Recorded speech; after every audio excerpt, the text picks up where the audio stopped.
What's up YouTube? Welcome back to the channel. On my table, I have one of the rarest and sickest Nike SB Dunks of all time. The 2007 What the Dunks. This is a shoe that you don't see every day. A couple days ago, a private collector sent these my way. These can go for $10,000, $15,000, and even $20,000. Now the last time I worked on a pair was 10 years ago in 2014, so I'm super excited to have another pair in my hands. Now for this restoration, I have two goals in mind. The first one being, I gotta make these wearable once again. The entire sole on both sneakers are ready to fall off, so I'm gonna take them off carefully, prep them, and get them ready for a reglue. The second goal, I wanna make these look perfect like they just came out of the factory, so I'm gonna deep clean and touch up every millimeter on the upper to make these look as good as possible. I'm gonna have my hands tied with this one, so let's get to work.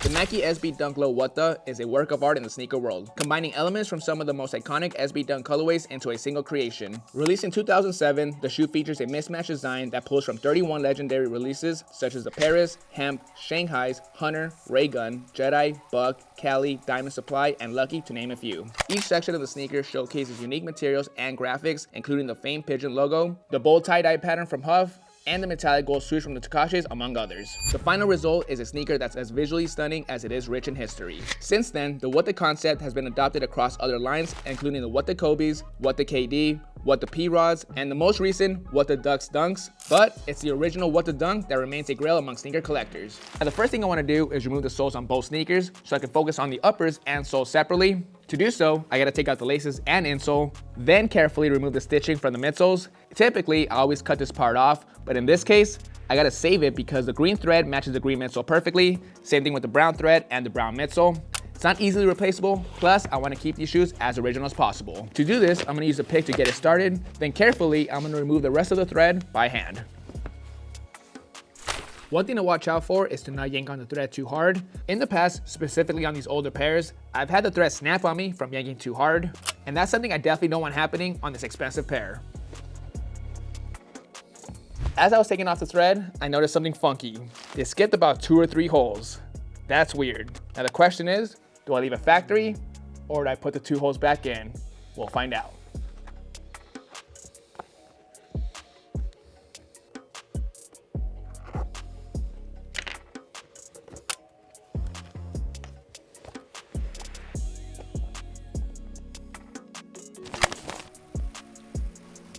All right, the stitching is off. Now for my favorite part when it comes to a restoration, the peel.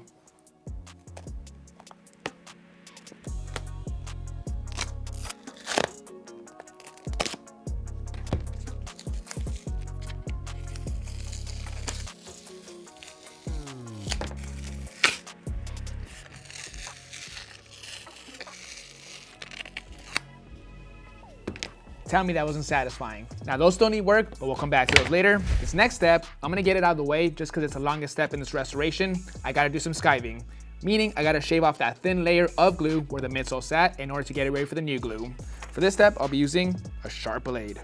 As always, the key to this process is 2 different things. The first one being keeping the blade nice and sharp. As soon as I feel it dulling out, I'm gonna swap it with the new one. The second one is to make sure I stay underneath that glue line. Now the uppers on both of these shoes contain a lot of different materials, but for the most part, they're the same materials, leather and suede. There's a couple of panels that I will not be skiving, such as the stripe panel, the black denim, and the tie-dye panel. On those 3 panels, I'll be using acetone. The reason why I'm not gonna be using the blade on these materials is because the material is way too thin.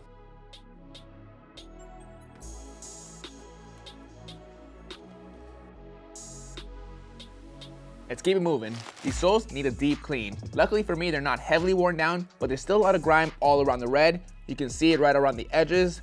There's some gunk here, black all around the stars. I'm gonna get these looking as brand new as possible. The green one isn't as noticeable, but they both need the same treatment. I'm gonna be using a stiff bristle brush, our Rejuvenator 4-ounce bottle solution, some towels, or cleaning mat to get these fully cleaned up.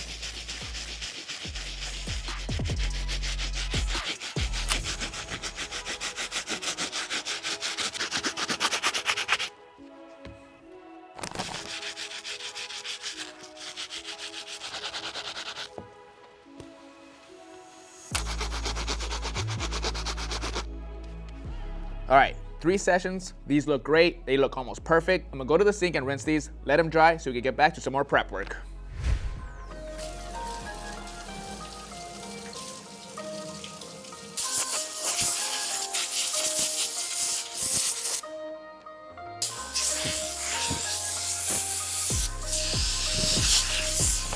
prep continues. In order for the soles to bond onto the uppers with some new glue, we gotta remove all the old glue first. For this, I'm gonna be using some acetone, cotton balls, and the heat gun. I'm gonna heat up little sections at a time to get the glue a little tacky. Then with the cotton balls and acetone, I'm gonna wipe it right off. I'm gonna do that with the soles and the foam.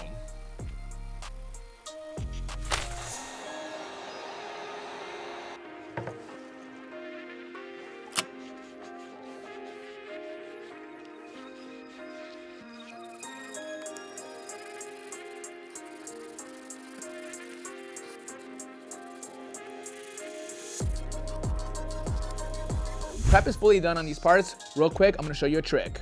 As you can see on the rubber on both parts, there's a lot of ashiness going on. This is a common issue with older colored rubber. Not sure why this happens, but it's really easy to remove. Acetone or cleaning it doesn't take it off. The only way to remove it is by using the heat gun. I'm gonna go over it very slowly and you'll see it quickly fade away.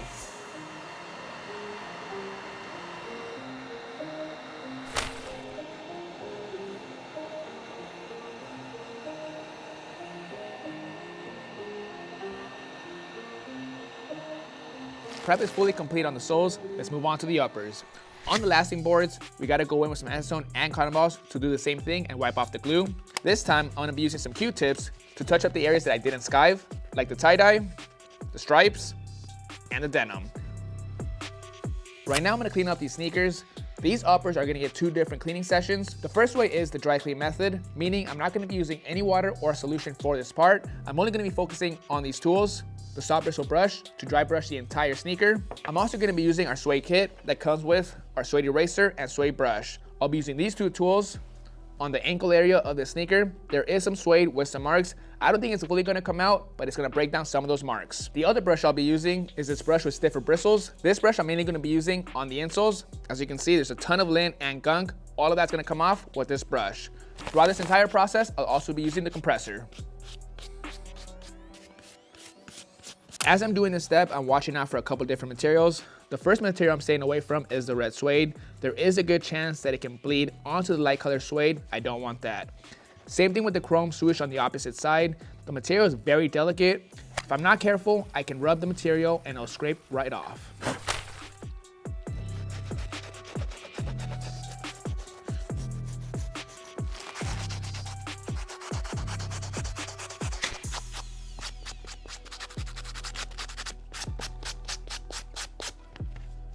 Million times better. Now I still need to use the lint shaver, but first I'm gonna use the compressor.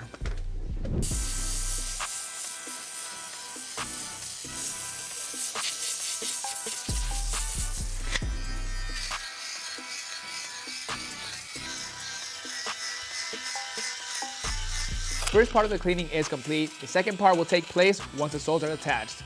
Before I can apply new glue, I'm gonna finish the prep work by using the Dremel. I'm gonna go over the areas that I already skived just to roughen up the material so it can adhere nicely to the sole.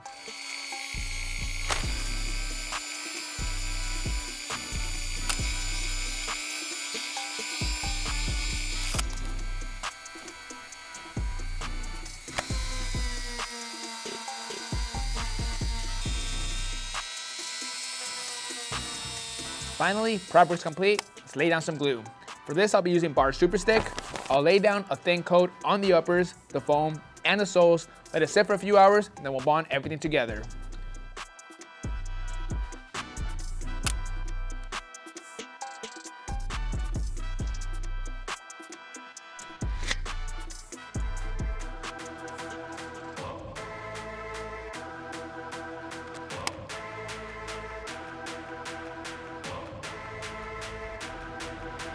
Glue is fully cured. I let them sit overnight. I'm gonna put the uppers to the side and only focus on the soles and the foam. Basically what I'm gonna do is grab both pieces, heat it up in sections, same thing with the sides, until everything's locked in.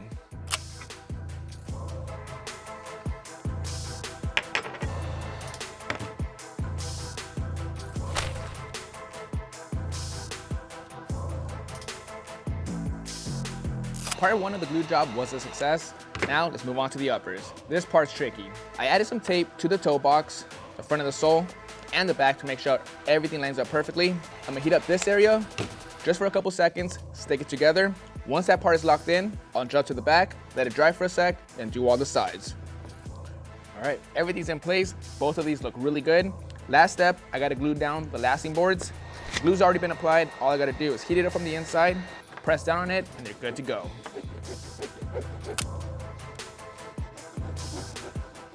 Glue job is complete. I still gotta go in and apply the stitching to the midsoles, but I'm gonna let those cure for about an hour or so before I apply pressure with the sewing gall. I don't wanna waste any time, so I'm gonna get onto the cleaning on the laces and the insoles. For the insoles, they overall look great, but we're still gonna give them a good scrub down using the medium bristle brush.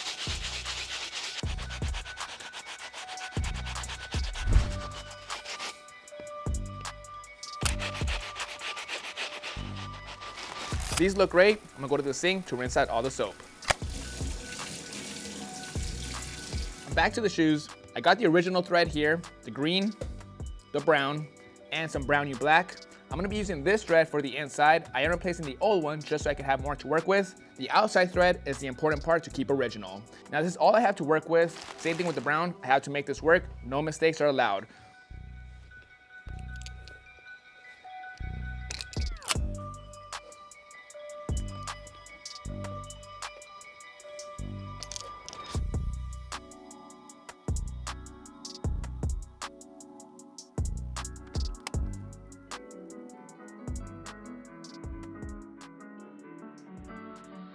Soles are attached. Now this is the part where I do the second cleaning on the uppers. This time I'm gonna be using our brand new Rejuvenator and OxiClean Sneaker Foam Cleaner. As you can see, I'm in many rolls. Throughout this cleaning, I'm gonna need to use the compressor. I don't wanna oversaturate the sneaker at any moment. Overall, the sneaker is really clean.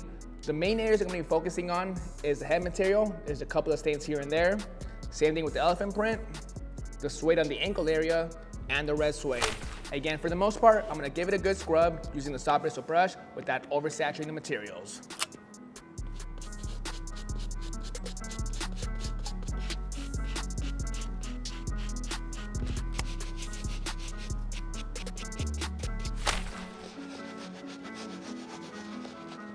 When I use the compressor, I go at it as long as possible. My main goal is to blow out as much of the water and soap that's trapped inside the shoe. Most of the time I can't get it back to fully dry, but it makes the drying process a lot faster. First shoe is complete. At the moment it's drying. Let's move on to the second shoe. This one's gonna be a lot easier. For the most part, it is really clean. The only area I'm gonna be focusing on is the red suede. Once again, I'm not gonna oversaturate it.